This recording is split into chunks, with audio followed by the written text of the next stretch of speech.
Hello everyone, welcome to our channel. Today we will learn about Citizenship Act 1955.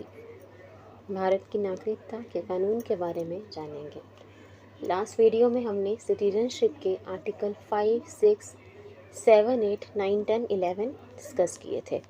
ठीक है, इस citizenship के बारे में हमने डिस्कस किया था कि कौन कौन, जब हमने ये वाले आर्टिकल्स डिस्कस किए 5 to 11, तब हमने देखा था कि 26 जनवरी 1950 से पहले, कमेंसमेंट ऑफ कॉन्स्टिट्यूशन से पहले, जिस दिन से कॉन्स्टिट्यूशन लागू हुआ उसके पहले कौन कौन भारत का नागरिक कहलाएगा, कौन इंडिया का सिटीजन होगा, ये हमने अभी तक देखा था आर्टिकल 5 to 11 में। सिटीजनशिप एक्ट 1955 में हम देखेंगे कॉन्स्टिट्यूशन के कमेंसमेंट के बाद, मतलब 26 जनवरी 1950 के बाद, जिस दिन से कॉन्स्टिट्यूशन लागू हुआ उसके बाद कौन कौन सिटीजन कहलाएगा। ठीक है, अभी तक जो हमने देखा था आर्टिकल 5 to 11, उसमें बताता था 26 जनवरी 1950 से पहले कौन कौन इंडिया का सिटीजन कहलाएगा। लेकिन ये बताता है अब कॉन्स्टिट्यूशन लागू होने के बाद, इम्प्लीमेंट होने के बाद, यानी 26 जनवरी 1950 के बाद कौन कौन इंडिया का सिटीजन कहलाएगा। So let's start. The citizenship act 1955 provides for the acquisition and loss of citizenship after the commencement of the constitution। मतलब कॉन्स्टिट्यूशन लागू होने के बाद 26 जनवरी 1950 के बाद, ठीक है, कौन कौन इंडिया का सिटीजन बन सकता है, कौन एक्वायर कर सकता है सिटीजनशिप को, और टर्मिनेशन, लॉस ऑफ सिटीजनशिप के बारे में भी बताता है कि कैसे इंडिया की सिटीजनशिप जा सकती है, कौन से कोई पर्सन अपनी इंडिया की सिटीजनशिप को खो सकता है। तो acquiring and loss of citizenship के बारे में बताता है article citizenship act 1955 after the commencement of constitution. ठीक है, जिस दिन से कॉन्स्टिट्यूशन लागू हुआ उसके बाद से कौन कौन इंडिया का सिटीजन कहलाएगा, कैसे आप इंडिया की सिटीजनशिप एक्वायर कर सकते हो या लॉस कर सकते हो, खो सकते हो, इसके बारे में बताता है citizenship act 1955। So let's start. As per Citizenship Act 1955, there are 5 ways of acquiring citizenship। 5 तरीक़ों से आपको भारत की नागरिकता मिल सकती है। तो 5 तरीक़े क्या हैं, 5 वेज क्या हैं?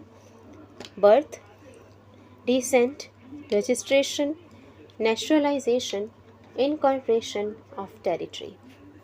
बर्थ, अगर आपका जन्म होता है भारत में, इंडिया में बर्थ होता है, तो आप इंडिया के सिटीजन बन सकते हो। बाय डिसेंट का मतलब होता है अगर आपके पेरेंट्स इंडियन सिटीजन है तो आप इंडिया के सिटीजन बन सकते हो। बाय रजिस्ट्रेशन, ये उन लोगों के लिए है जो इंडिया से बाहर रहते हैं लेकिन इंडिया की सिटीजनशिप चाहते हैं। बाय नेचुरलाइजेशन, ये भी उन लोगों के लिए है इंडिया के बाहर रहते हैं लेकिन इंडिया की सिटीजनशिप चाहते हैं, लेकिन ये इंडियन ओरिजिन के नहीं है। ठीक है, मतलब इनका इंडिया से कुछ रिलेशन नहीं है, कोई इनके और fathers, parents, grand parents Indian origin के नहीं है लेकिन ये इंडिया की सिटीजनशिप चाहते हैं।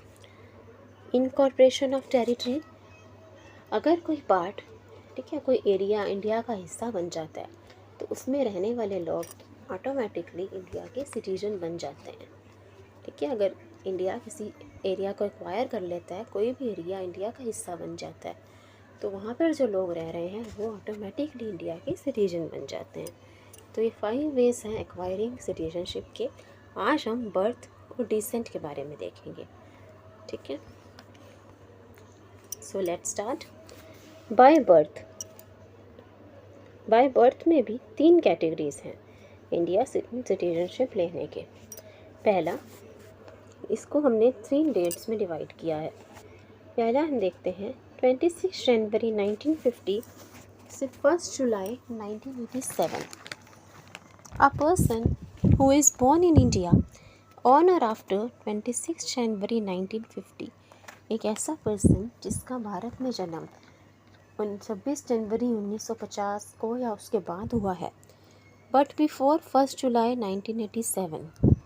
ठीक है, एक ऐसा पर्सन जिसका बर्थ इंडिया में हुआ है 26 जनवरी 1950 को या उसके बाद, लेकिन 1 जुलाई 1987 से पहले is a citizen of India by birth irrespective of the nationality of its parents.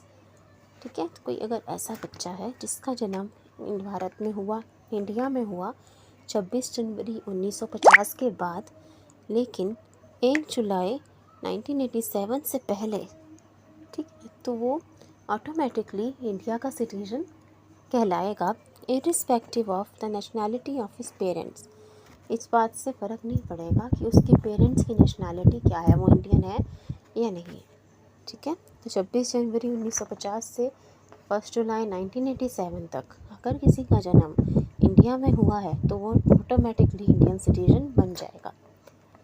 Next है, इसको 1 जुलाई 1987 से 3 दिसंबर 2004। अब 1 जुलाई 1987 तक तो ये था कि अगर किसी का जन्म भारत में हुआ है तो वो भारत का नागरिक है, लेकिन 1 जुलाई 1987 के बाद उसको चेंज कर दिया गया। A person who is born in India on or after 1 जुलाई 1987, जिसका जन्म भारत में 1 जुलाई 1987 के बाद होगा, उसके लिए क्या क्राइटेरिया है? Is considered as a citizen of India only if either of his parents is citizen of India at the time of his birth। ठीक है, 1 जुलाई 1987 के बाद अगर किसी पर्सन का जन्म इंडिया में होता है, person is born in India, तो उसे इंडिया का सिटीजन तभी माना जाएगा अगर उसके पेरेंट्स में से कोई एक, ठीक है, उसकी मम्मी या पापा में से कोई एक भारत का नागरिक है, is a citizen of India. पहले तो ये था 26 जनवरी 1950 से 1 जुलाई 1987 तक था कि अगर किसी पर्सन का बर्थ होता है इंडिया में तो वो इंडियन सिटीजन कहलाएगा, लेकिन 1 जुलाई 1987 के बाद इसमें चेंज कर दिया गया कि अगर किसी पर्सन इंडिया सिटीजन कहलाएगा अगर उसका बर्थ होता है इंडिया में, प्लस उसके पेरेंट्स में से कोई एक इंडियन सिटीजन होना चाहिए। ये 1 जुलाई 1987